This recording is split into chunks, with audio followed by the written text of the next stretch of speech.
नमस्ते दोस्तों, स्वागत है आपके अपने YouTube channel Aradhana and blogs में। दोस्तों, आप लोग कैसे हैं? तो उम्मीद करती हूँ कि आप लोग ठीक होंगे, अच्छे होंगे।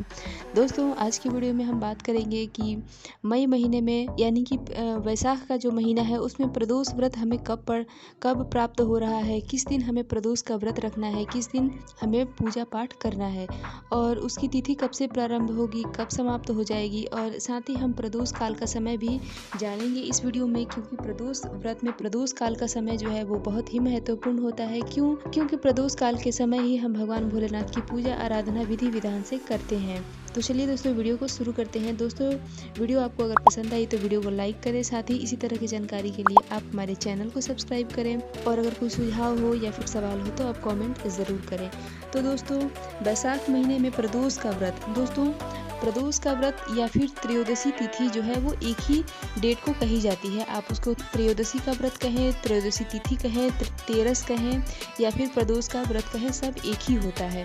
तो वैशाख महीने में प्रदोष का व्रत का डेट और टाइम कब से शुरू हो रहा है तो मैं आपको बता दूं कि प्रदोष व्रत का जो मुहूर्त है वो कब से प्रारंभ हो रहा है। तो 20 मई 2024 को की दोपहर के समय 3:58 पे प्रारंभ होगा और जो है समाप्त कब होगा तो देखिए दोस्तों, प्रदोष व्रत जो है का समय जो है वो समाप्त हो जाएगा 21 मई को, यानी कि अगले दिन 21 मई को शाम को 5:39 पे जो है वो समाप्त हो जाएगा। तो ऐसे में हमें जो है प्रदोष काल का समय हमें जो है प्राप्त हो रहा है शाम को। तो जिस दिन हमें प्रदोष काल का समय प्राप्त होता है हम उसी दिन प्रदोष काल यानी कि प्रदोष व्रत का जो तिथि होता है वो हमें उसी दिन प्राप्त होता है। तो इस हिसाब से हम देखें तो प्रदोष व्रत का जो दिन है, जो डेट है, वो हमें कब प्राप्त हो रहा है तो वो हमें 20 मई को प्राप्त हो रहा है। 20 मई 2024 को दिन होगा उस दिन सोमवार। दोस्तों, अब क्योंकि दिन होगा सोमवार तो प्रदोष का व्रत जिस दिन को पड़ता है उस दिन के नाम से जाना जाता है। जैसे कि ये वाला प्रदोष जो है वो सोमवार को पड़ा है तो इसलिए इस प्रदोष को हम सोम प्रदोष के नाम से जानेंगे। इस प्रदोष व्रत में प्रदोष काल का समय कब से प्रारंभ हो रहा है तो प्रदोष काल का समय जो है वो प्रारंभ हो रहा है शाम को 7:09 पे प्रारंभ होगा और रात को 9:11 तक का समय है। तो आप जो है प्रदोष काल का समय जो है भगवान भोलेनाथ का जो पूजा पाठ विशेष रूप से हम करते हैं, पूजा पाठ वो प्रदोष काल के समय ही करते हैं। तो आप जो है इसी समय के बीच में प्रदोष काल की पूजा आराधना करें। दोस्तों, अब हम सोम प्रदोष व्रत की कथा को भी सुन लेते हैं। तो दोस्तों, कथा कुछ इस प्रकार है कि पुराने समय की बात है। किसी नगर में एक ब्राह्मणी रहती थी। उसके पति की मृत्यु हो गई थी। उसका कोई भी सहारा नहीं था। वो अपने छोटे बेटे के साथ रहती थी।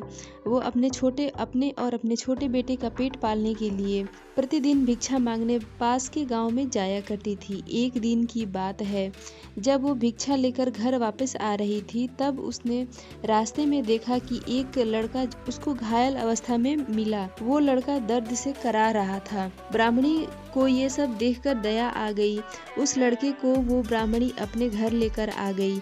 वो लड़का विदर्भ का राजकुमार था। शत्रु सैनिकों ने उसके राज्य पर आक्रमण कर उसके पिता यानी कि राजा को बंदी बना लिया था और पूरे राज्य को अपने कब्जे में ले लिया था। इसलिए वो लड़का भटक रहा था। राजकुमार ब्राह्मणी के पुत्र के साथ रहने लगा। एक दिन अंशुमति नामक एक गंधर्व कन्या ने राजकुमार को देखा और उस पे मोहित हो गई। अगले दिन अंशुमति अपने माता पिता के साथ ब्राह्मणी के घर उस राजकुमार से मिलने गई। उन सबको भी राजकुमार बहुत ही पसंद आया। कुछ दिनों के बाद अंशुमति के माता और पिता के सपने में भगवान शंकर आए और आदेश दिए कि राजकुमार और उसकी लड़की का विवाह कर दिया जाए और वैसा ही किया गया। ब्राह्मणी प्रदोष व्रत के साथ प्रतिदिन भगवान शिव शंकर की पूजा आराधना किया करती थी।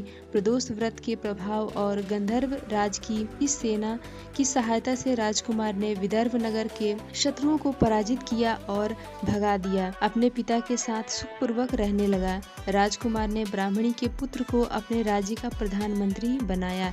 इस तरह ब्राह्मणी भी सुखपूर्वक रहने लगी। तो जिस तरह ब्राह्मणी और उसके पुत्र के दिन बदले उसी तरह से हे बाबा भोलेनाथ, जो प्रदोष का व्रत करता है और जो कथा को सुनता सुनाता है उसकी भी दिन बदले। तो ये थी दोस्तों सोम प्रदोष व्रत की कथा। उम्मीद है कि ये कथा आपको पसंद आई होगी। मिलते हुए इसी तरह के एक और वीडियो के साथ, तब तक के लिए बाय।